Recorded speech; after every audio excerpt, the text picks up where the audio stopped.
प्रभु अति सुंदर शुणवे जानवे बुझा शक्ति जानवा शक्ति तुम ढाल बोली प्रभु मैं प्रार्थना करुछु।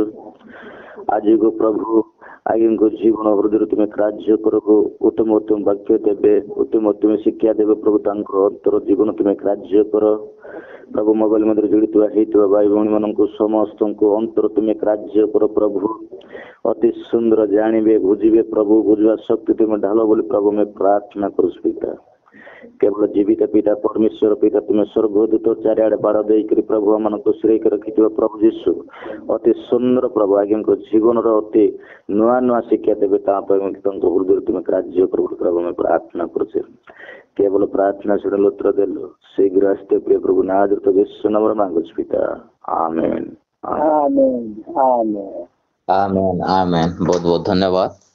सर्वप्रथमे जीवित परमेश्वर को धन्यवाद देवी धन्यवाद दिए आ उपस्थित मोर छोट भाई भौणी समस्त को प्रभु यीशु ख्रीष्ट को बहुमूल्य रक्त समस्त को मोर आंतरिक प्रेज द लॉर्ड नमस्कार।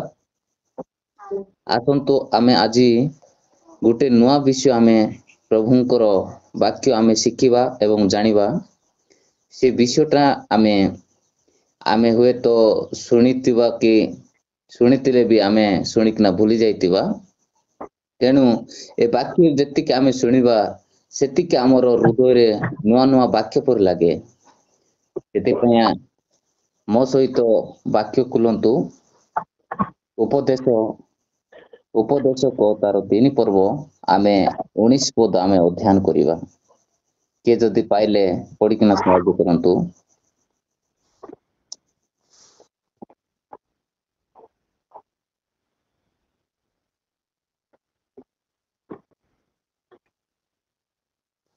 उपदेश को 3 पर्व तार 19 पद।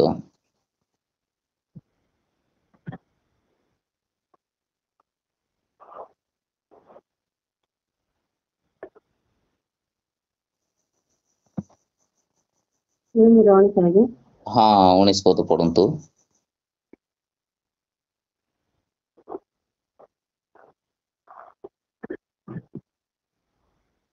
कारण मनुष्य संतान घन प्रति जहा गते पशु मानक प्रति ताहा गते समस्त प्रति ही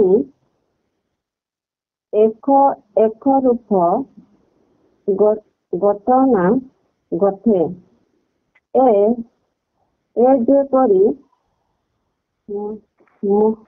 मरे से परी मरे पुणी समस्त प्राण वायु एक आउ पशुतारू मनुष्यर कौनसी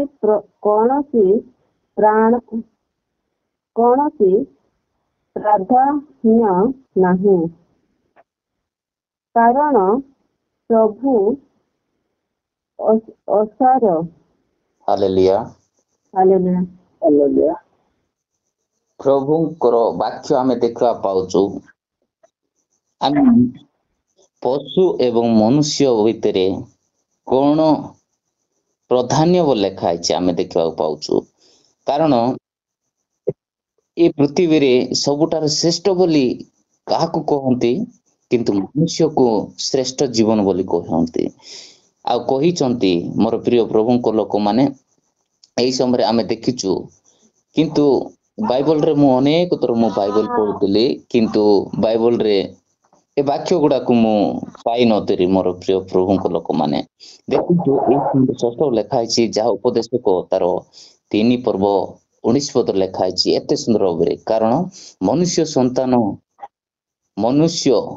गण प्रति जहा गोटे पशु मानक प्रति ताहा गोटे समस्त प्रति ही एक रूप घटना गोटे ए जे परी मरे से परी मरे पुणी समस्त प्राण वायु एक आउ पशु ठारू मनुष्यर कौन प्राधान्य नहीं कारण सबु असार ए स्थान रे लेखा है मोर प्रिय प्रभु को लोक माने ना पशु एडे बड़ हाथी ठारू आउ सबु ठारू छोट पिंपुड़ी ठारू हाथी पर्यंत पशु मानकर गणना करा जायछि अनेक अछि ଏ ପୃଥିବୀରେ ପଶୁମାନଙ୍କର ସଂଖ୍ୟା, କିନ୍ତୁ ତାଠାରୁ ଏ ମନୁଷ୍ୟ ମାନଙ୍କର ମଧ୍ୟରେ ତାର ପ୍ରାଧାନ୍ୟ କିଛି ନାହିଁ ବୋଲି ଲେଖା ହେଇଛି।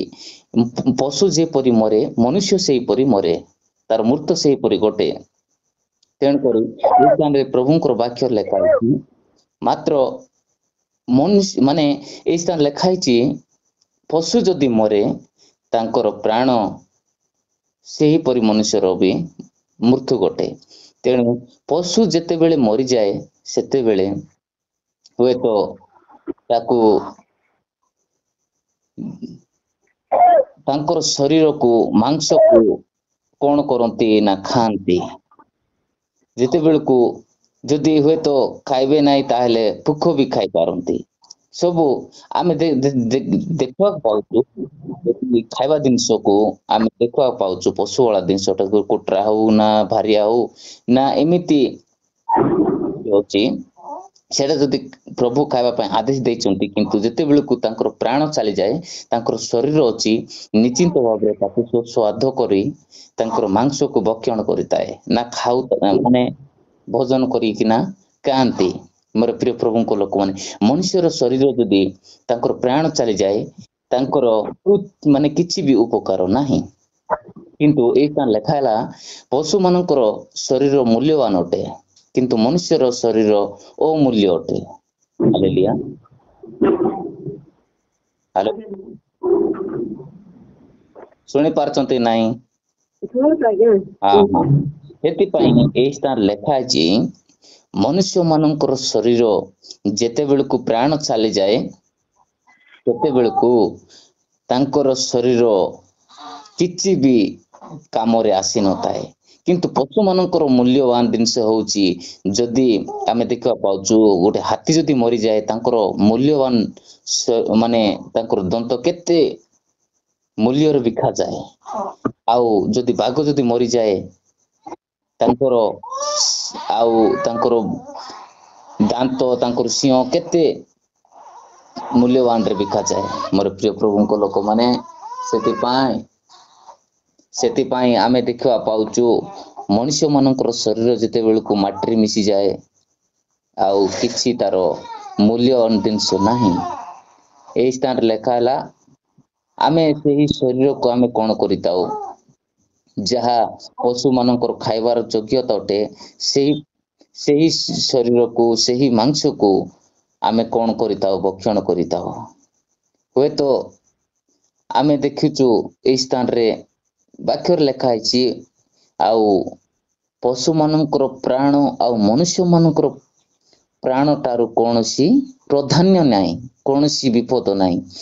ଇଏ ଯେପରି ମରେ, ପଶୁ ଯେପରି ମରେ ମନୁଷ୍ୟ ସେହିପରି ମରେ।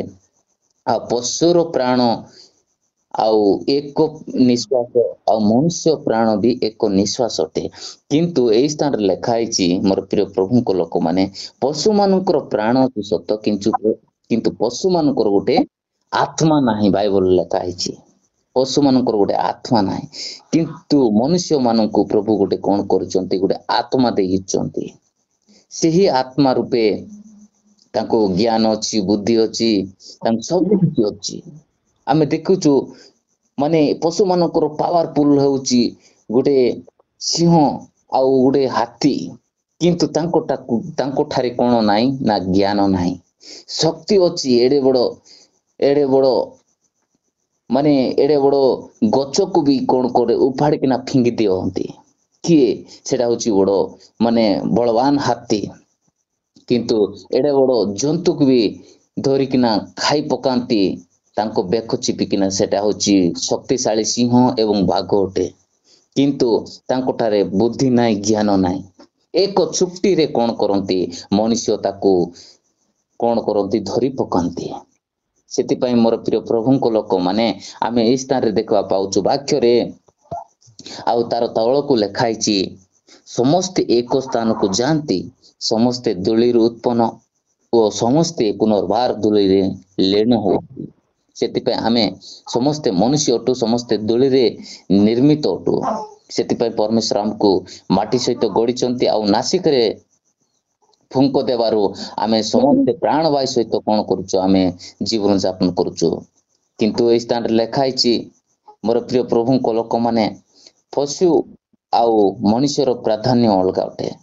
କିନ୍ତୁ ଏଇ ସ୍ଥାନ ଲେଖା ହେଲା ପଶୁକୁ ଗଣନା କର, ପଶୁର ଆଉ ମନୁଷ୍ୟକୁ ପ୍ରଧାନ ବୋଲି ଲେଖା ହେଇଛି ସତ, କିନ୍ତୁ ତାଙ୍କର ପାପକୁ ଏବେ ଯାଇ ଗଣନା କରାଯାଇ ନାହିଁ। କିନ୍ତୁ ପଶୁ ପଶୁ ଅଟେ, ମନୁଷ୍ୟ ମନୁଷ୍ୟ ଅଟେ। ହାଲେଲୁୟା। ହାଲେଲୁୟା। Hallelujah. ମୋର ପ୍ରିୟ ଈଶ୍ୱରଙ୍କ ଲୋକମାନେ ପଶୁକୁ ନର୍କ ନାହିଁ କି ସ୍ୱର୍ଗ ନାହିଁ, କିନ୍ତୁ ମନୁଷ୍ୟକୁ ସ୍ୱର୍ଗ ଅଛି, ନର୍କ ଅଛି। ମନୁଷ୍ୟକୁ ଦଣ୍ଡ ଅଛି ଏବଂ ନ୍ୟାୟ ବିଚାର ଅଛି, କିନ୍ତୁ ପଶୁକୁ ନ୍ୟାୟ ନାହିଁ, ବିଚାର ନାହିଁ, ନା ସ୍ୱର୍ଗ ନାହିଁ, ନା ନର୍କ ନାହିଁ। ସେଟା ହଉଛି ଗୋଟେ ପଶୁ ଜିନିଷ। ତାଙ୍କଠାରେ ପ୍ରାଣ ଅଛି ସତ, କିନ୍ତୁ ତାଙ୍କଠାରେ ଆତ୍ମା ନାହିଁ। କିନ୍ତୁ ମନୁଷ୍ୟଟାରେ ପ୍ରାଣ ଏବଂ ଜୀବନ ଏବଂ ଆତ୍ମା ଅଛି। ସେଥିପାଇଁ ଆମେ ଦେଖୁଛୁ ଯେତେବେଳକୁ ଆମେ ଏ ସଂସାରରେ ଏ ପୃଥିବୀରେ ଆମେ ଅଛୁ, ବସବାସ କରୁଛୁ, ବାସ୍ତବରେ ଜୀବନ ଯାପନ କରୁଛୁ, ସେଇ ସମୟରେ ପ୍ରଭୁ ଗୋଟେ କଥା କହି ଅଛନ୍ତି, ମନ ପରିବର୍ତ୍ତନ କର। କାହିଁ ପଶୁମାନଙ୍କୁ କହିନାହାନ୍ତି ଯେ ତମେ ମନ ପରିବର୍ତ୍ତନ କର, ପଶୁମାନଙ୍କୁ କହିନାହାନ୍ତି ଯେ ତମର ଜୀବନକୁ ସଜାଡ, କିନ୍ତୁ ମନୁଷ୍ୟକୁ କହୁଅଛନ୍ତି ତମର ମନ ପରିବର୍ତ୍ତନ କର, ତମର ଜୀବନକୁ ସଜାଡ, ସ୍ୱର୍ଗ ରାଜ୍ୟ ନିକଟ ବୋଲି କହିଅଛନ୍ତି। ସେଥିପାଇଁ ପ୍ରିୟ ପ୍ରଭୁଙ୍କ ଲୋକମାନେ ଆମର ଜୀବନ ଥାଉ ଥାଉ ଆମେ କଣ କରିବାର ଅଛି? ଆମର ମନକୁ ଆମେ ସଜାଡ଼ିବାର ଅଛି। ଆମର ମନକୁ, ପ୍ରାଣକୁ, ଆମର ଜୀବନକୁ ପ୍ରଭୁଙ୍କଠାରେ ଆମେ ସମର୍ପିତ କରିବାର ଅଛି। ପ୍ରିୟ ଈଶ୍ୱରଙ୍କ ଲୋକମାନେ, ସେଥିପାଇଁ ଏ ବାକ୍ୟ, ଆଜିର ବାକ୍ୟ ହୁଏତ ନୂଆ ହେଇପାରେ, ଏ ବାକ୍ୟର ଆପଣ ମାନେ ସ୍ପଷ୍ଟ ଭାବରେ ବୁଝିପାରୁଥିବେ। ସେଥିପାଇଁ ମନୁଷ୍ୟ ଠାରୁ ପଶୁର ଗଣନା କରାଯାଇଛି, ତୁଳନା କରାଯାଇଛି। କେମିତି ଆମେ ଦେଖିବା ପାଉଛୁ, କିନ୍ତୁ ଯେତେବେଳକୁ ପଶୁ ମରିଯାଏ ସେତେବେଳକୁ ତାଙ୍କର ଆଉ ନ୍ୟାୟ ବିଚାର ନାହିଁ। ସେ ଯେପରି ମରେ, ମନୁଷ୍ୟ ବି ସେହିପରି ମରେ, କିନ୍ତୁ ମରିବା ପୂର୍ବରୁ ସେ ସ୍ୱର୍ଗ ନାହିଁ କି ନର୍କ ନାହିଁ। କିନ୍ତୁ ଆମେ ଯେତେବେଳକୁ ମନୁଷ୍ୟ ଯେତେ ପାପ କରିଥାଉ, ଏ ପୃଥିବୀରେ ଅନେକ ଲୋକମାନେ ପାପ କରିଅଛନ୍ତି, ଯିଏକି ଏ ପୃଥିବୀରେ ଜଣେ ସୁଦ୍ଧା ପାପ କରି ନାହିଁ। ଏ ପୃଥିବୀରେ ସମସ୍ତେ ହିଁ ପାପ କରୁଛନ୍ତି। ସେଥିପାଇଁ ଦେଖନ୍ତୁ ଆମେ ଦେଖିବା ପାଉଛୁ, ଏ ଛେଳି ହେଉ କି ଗାଈ ଗୋରୁ, ଅନେକ ପଶୁ ବାଳା ଜିନିଷଟା ତାଙ୍କର ପାପ ଭଳିଆ ଜିନିଷଟା ନାହିଁ। ମୋର ପ୍ରିୟ ପ୍ରଭୁଙ୍କ ଲୋକମାନେ, ଯେତେବେଳକୁ ଆମେ ଯଦି ଦେଖିଛୁ ପାପ କୋଉଠି ପ୍ରବେଶ କଲା, ସେ ପାପ ଭଳିଆ ଜିନିଷଟା ଯେତେବେଳକୁ ପ୍ରଭୁ ଯୀଶୁ କହିଥିଲା, ପ୍ରଭୁ ଯୀଶୁ ସ୍ୱୟଂ କହିଥିଲେ ଯେ, ଈଶ୍ୱର କହିଥିଲେ ତମେ ସତ ଜ୍ଞାନ ଖାଇବ ନାହିଁ, ଯୋଉ ଦିନ ଖାଇବ ସେଇ ଦିନ ନିତାନ୍ତ ମରିବ ବୋଲି କହିଥିଲେ। ନହେଲେ ଆମେ ଯେତେବେଳକୁ ଫଳ ଯଦି ଖାଇ ନଥାନ୍ତା, ଆମେ ପଶୁ ହିସାବରେ ଆମେ କଣ ତ ଉଳଙ୍ଗ ସହିତ ଆମେ ବସବାସ କରିଥାନ୍ତ। ଆମେ ଅସ୍ତ୍ର ଆମର ଦେହରେ କିଛି ନଥାନ୍ତା। ଆମେ ଯେମିତି ପଶୁ ଯେମିତି ଥିଲୁ, ସେଇଭଳି ଆମେ କଣ ଉଲଙ୍ଗ ହେଇକିନା ଆମେ ଥାନ୍ତା। କିନ୍ତୁ ଯେତେବେଳକୁ ଆମକୁ ପାପ ପ୍ରବେଶ କଲା, ହୁଏତ ପରେ ଆମକୁ ଆମ ଶରୀରରେ ଗୁଡେଇବା ପାଇଁ କଣ ଦେଇଥାନ୍ତା କି ପ୍ରଭୁ ହିଁ ଜାଣିଥାନ୍ତା। ଯେତେବେଳକୁ ପାପ ପ୍ରବେଶ କଲା, ସେଇ ଦିନଟାରୁ କଣ କଲେ ନା ପତ୍ରକୁ ସିଂକିନା ତାଙ୍କେ ଗାଗରା ବନେଇଲେ, ନିଜର ପାପକୁ ଗୁଡେଇବା ପାଇଁ, ନିଜର ଲଜ୍ଜାକୁ ଗୁଡେଇବା ପାଇଁ କେତେ ପରିଶ୍ରମ କଲେ ମନୁଷ୍ୟ ଅଟେ। କିନ୍ତୁ ଏ ପରିଶ୍ରମ କୋଉଠି ଆସିଲା? ଯେତେବେଳକୁ ପାପ କରିବା ସକାଶେ ପରିଶ୍ରମ ଆସିଲା। ଏବେ ପର୍ଯ୍ୟନ୍ତ ଆମେ ଦେଖୁଛୁ ଏ ପୃଥିବୀରେ ଆମେ ରକ୍ତ ବୁହା ପରିଶ୍ରମ କରିକିନା ଆମର ଜୀବନ ଯାପନ କରିବା ପାଇଁ ଆମେ କଣ କରୁଛୁ? ଜୀବନକୁ ଆମେ ସଂଘର୍ଷ କରୁଛୁ, ଆମେ ଆମର ଜୀବନକୁ ଗଢିଅଛୁ। ହାଲେଲୁୟା। ସେଥିପାଇଁ ମୋର ପ୍ରିୟ ପ୍ରଭୁଙ୍କ ଲୋକମାନେ, ପ୍ରଭୁ ଯୀଶୁ କହୁଅଛନ୍ତି ସ୍ୱୟଂ, ଶୀଘ୍ର ମୁଁ ଆସୁଅଛି, ଅତି ଶୀଘ୍ର ମୁଁ ବିଳମ୍ବ କରିବି ନାହିଁ। ଯେଉଁମାନେ ମନ ପରିବର୍ତ୍ତନ କରି ଆଉ ଉଦ୍ଯୋଗୀ ଅଛନ୍ତି, ଯିଏକି ମୋ ନିମନ୍ତେ ଦିନ ରାତି ପ୍ରାର୍ଥନା କରୁଛନ୍ତି, ବାକ୍ୟ ପଢୁଛନ୍ତି, ସେମାନଙ୍କୁ ମୁଁ ଆସିବି ଆଉ ମୋ ଇଚ୍ଛା ଅନୁସାରେ, ମୋ ବାକ୍ୟ ଅନୁସାରେ ଯେଉଁମାନେ ଜୀବନ ଯାପନ କାଟୁଅଛନ୍ତି, ସେମାନଙ୍କୁ ସ୍ୱର୍ଗକୁ ନେବା ପାଇଁ ଆସୁଅଛନ୍ତି। ଯେଉଁମାନେ କି ବିଶ୍ୱାସ କରିକିନା ଆଉ ନିଜେ ଇଚ୍ଛା ଅନୁସାରେ ଜୀବନ ଯାପନ କରୁଛନ୍ତି, ସେମାନଙ୍କୁ କେବେ ବି ନେଇ ପାରିବେ ନାହିଁ। ସେଥିପାଇଁ ବାକ୍ୟରେ ଏତେ ସୁନ୍ଦର ଲେଖା ହେଇଛି। ଏ ବାକ୍ୟ ଅନେକ ଅଛି ଗଭୀର ବିଷୟରେ, ଆଉ ସମୟ ତ ଅତିବାହିତ ହେଇଗଲା, ତେଣୁକରି ଏ ବାକ୍ୟ ସମସ୍ତଙ୍କୁ ଆଶୀର୍ବାଦ ପାଆନ୍ତୁ। ଆମେନ୍, ଆମେନ୍। Amen. Amen.